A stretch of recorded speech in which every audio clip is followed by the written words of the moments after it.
اعوذ باللہ من الشیطان الرجیم بسم اللہ الرحمن الرحیم۔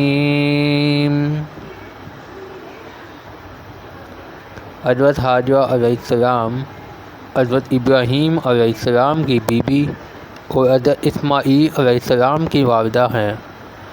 ابھی حضرت اسماعیل علیہ السلام دودھ پیتے بچے تھے۔ اللہ کو منظور ہوا کہ مکے کو حضرت اسماعیل علیہ السلام کی اولاد سے آباد کریں۔ اس وقت جگہ جنگل تھی، کعبہ بھی نہ بنا ہوا تھا۔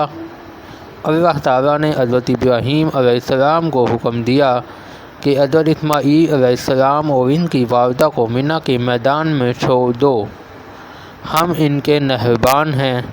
حضرت ابراہیم علیہ السلام نے اللہ تعالیٰ کے حکم سے ایسا ہی کیا، چنانچہ حضرت ابراہیم علیہ السلام حضرت حاجرہ اور اسماعیل کو وہاں چھوڑ کر آئے۔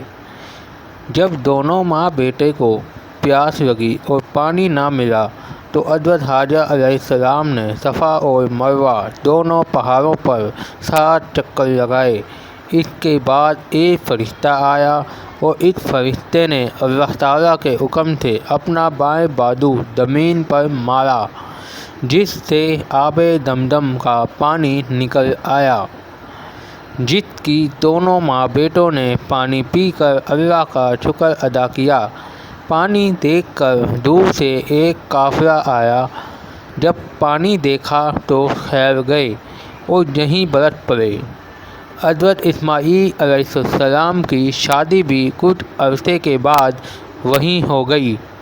پھر سے اللہ کا حکم ہوا تو حضرت ابراہیم علیہ السلام گئے ان کے پاس تو یہ دیکھتے ہیں وہاں تو آبادی ہو گئی ہے اور پانی پانی ہے۔ اسی طرح اللہ نے حکم دیا کہ اسی جگہ خانہ کعبہ بناؤ، لہذا دونوں نے مل کر وہاں خانہ کعبہ بنایا۔